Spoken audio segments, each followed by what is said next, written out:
shit files dyan. Okay, naglagay sila ng shit files. Pag ganun. Must have been delulu when I fell for you, but I couldn't help. You were such a mood, sucker for a neck tattoo, so full of yourself.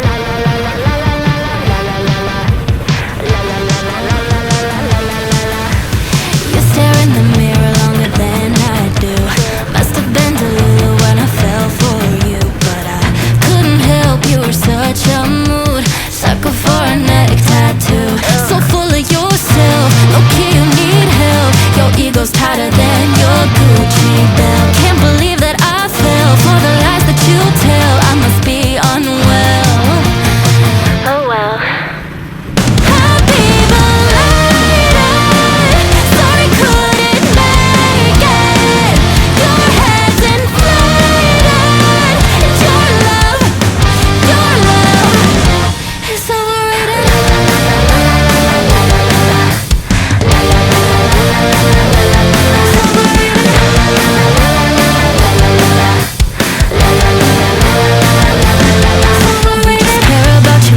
Oh yes, mga guys, welcome back again to our YouTube channel, Singapore Likes Sugboy. Ito na naman tayo mag-update sa Metro Cebu Expressway.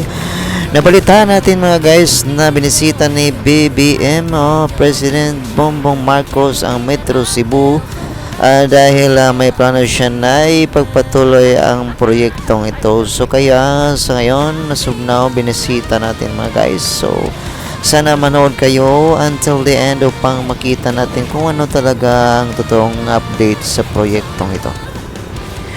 Ayan na po, nagpakita na po, nagsimula na po mga guys ang mga ebidensya kung totoo bang pinagpatuloy ang proyektong ito. So yun, sana po ay hindi kayo magsawa sa panonood sa pagkikinig sa ating boses at parang mapagbabago ang boses natin ngayon. Sana hindi kayo matutulala kung bakit nagbago ang boses natin mga guys. So actually hindi ko rin alam kung bakit nagbago ang boses natin. So ito nakikita natin sa right side.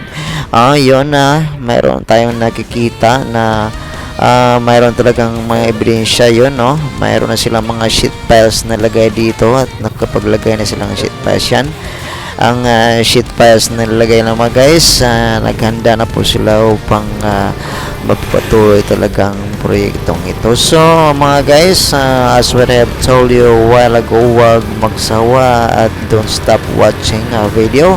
Yun, makikita natin sa right side natin yan, nakapaglagay na po sila ng sheet files upang hindi po magpagpatuloy ang landslide dito mga guys. So yun, mayroon tayong mga makikita mga mga equipments na upang mabago ang proyekto dito mga guys. Ayan ang tinatawag na crane na maglagay ng buho sa ilalim ng lupa upang maglagay sila ng mga pilote. Yan na po. So ito na, marami palang mga equipments dito mga guys kumpara noong unang panahon, no? Sa mga previous years, marami ng mga equipments ngayon at mayroong mga crane na tagapagbaon ng mga sheet files. So ito na sheet file. Ito ang slope protection nila. So try natin kung yan, napaglagay na silang sheet file sheet filing protection para sa slope. Nilagyan nila dito ng sheet file upang hindi yan mag-landslide doon. Pero iwan ko lang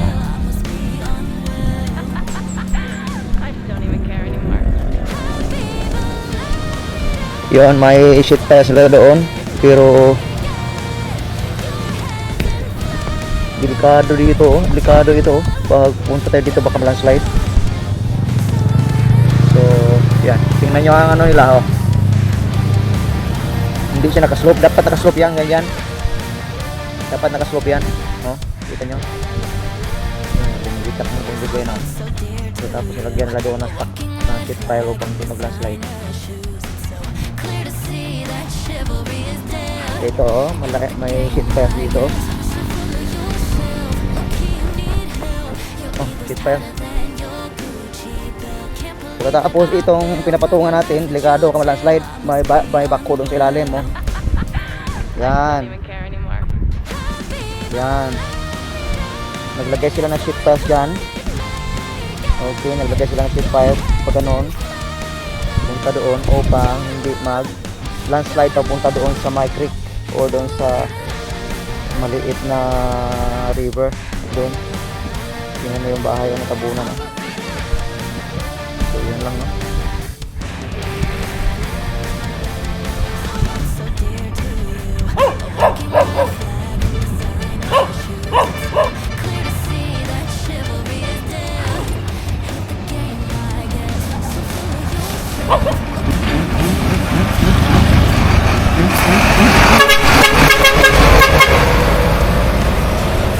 What ay kabrik amawa ka.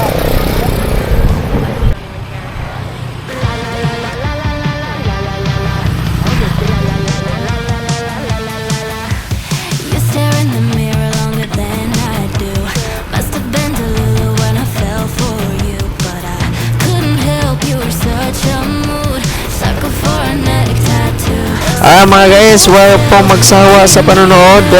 Yan, samahan nyo ako sa Believe that I pag-travel. Sisilipin natin. O yun, may makikita tayo mga guys na maraming sheet pile. Oh, sheet piles, grabe as in. Magkano siguro ang budget dito na ano, no? Dinadagdag. Palagay ko marami talaga ang dinadagdag na budget dito mga guys kasi mahirap to eh. Malaking proyektong ito. Iwan ko lang. Forget everything about the budget, no? Baka ano naman ang masabi niyan, baka magtatapik naman tayo dito ng corruption, eh masakit sa ulo. No, sa ngayon mga guys, sisilipin natin na tulungan niya kung sisilipin natin ang Kantauan, Barangay Katauan. Okay? Tingnan natin kung kumusta na dito ang kanilang gymnasium. Yan, dito na nakikita nyo. Nakikita nyo mga guys sa right side, yon sa right side natin, yan ang kanilang bagong gymnasium ng Barangay Kantauan. Kasi sa left side, no, sinisira na nila yung old gymnasium kasi na natamaan, na nakuha sa kalsada, no. So ito ng kalsada na ngayon mga guys, ang ganda ng kalsada na dito, no. So pabor sa mga taong nakatira dito kasi malawak yung kalsada nila. So yun mga guys, kung gustong mag-transfer dito sa lugar na ito, dito sa Naga, pwede, pero hindi natin alam kung ma-afford nyo ang lupa dito, ma-afford nyo ang presyo ng lupa dito. So samahan nyo ako mga guys ha, until doon sa ibaba, kasi i-check natin kung ano na ba talaga ang sitwasyon ng project dito. Makikita natin kung totoo bang na-approve na talaga ang lupa at pwede na kanilang ipagpatuloy ang project dito mga guys. So medyo dito sa right may nakaharang, so dito muna tayo sa left side dadaan. Okay, so yun, malapit na po tayo mga guys. Pasensya, parang yung dila ko, no, kasi sa dami ng mga language na natin ginagamit na magsalita, medyo na miss yung dila natin. So ito na mga guys, ito na ang sitwasyon ngayon, no. Halata na medyo tuloy na talagang trabaho dito. I'm very sorry sa tagal na panahon hindi na ako nakabalik dito sa pagbablog. Ngayon lang, at sana sa next time ma-update natin tong ulit ang project dito.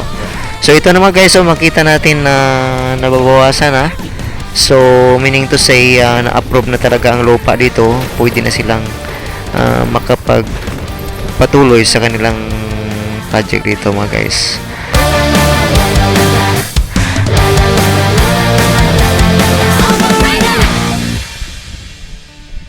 Yun.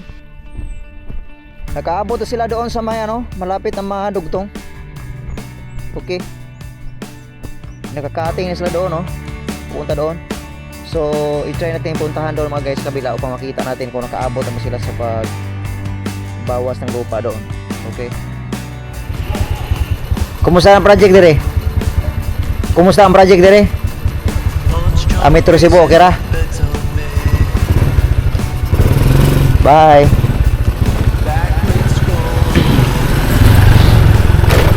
Yan. Dito na tayo mga guys. Try natin kung ang cutting dito ay yan nandiyan oh. Okay. Yan. Yan, dito na tayo.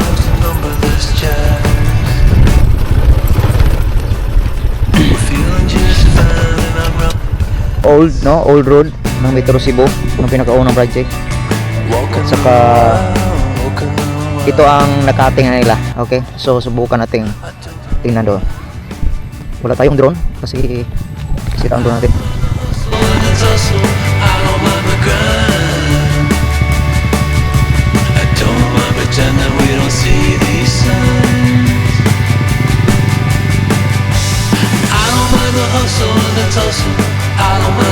Baka dito no.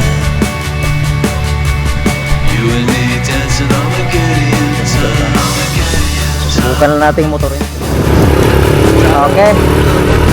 Nandun mga guys, malapit na po tayo sa ginagawa nila na karugtong dito sa kalsada sa Barangay Pangdan. Okay, so let's try to puntahan natin doon kung baka makaadaan ang motor, no? Try natin. Let's go. Ito na existing, oh.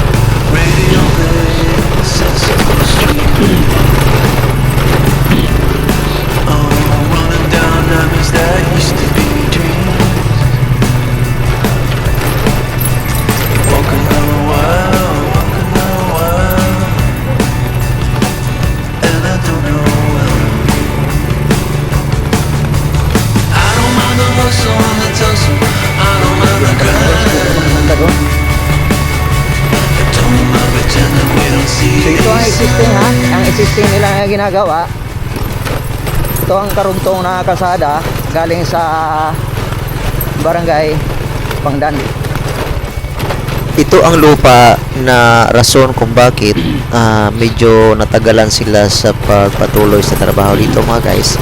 Kasi kinakaso pa ito at matagal talaga na-approve ang lupa na ito mga guys. Pero sa ngayon, I'm sure na-approve na ito kasi ito nabuksan na nila mga guys.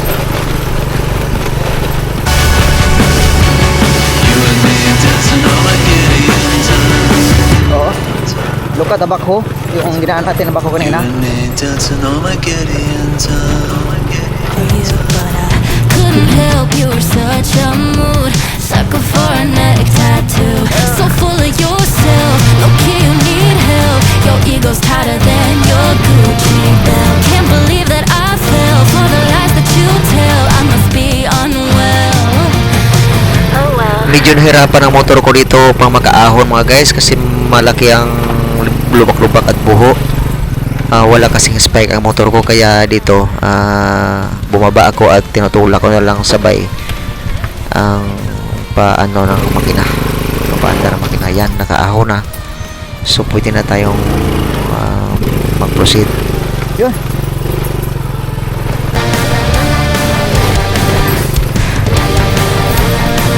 Okay mga guys, success. So yun, nakita nyo na.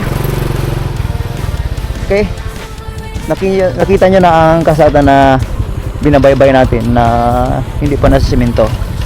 At as what I have told you a while ago, ito ang pinaka-existing na tinrabaho nila. Next time bibisita tayo next time bibisita tayo dito upang makita natin ang kanilang mga actual work. Okay, sige, let's go. I don't even care anymore.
hustle and the tussle.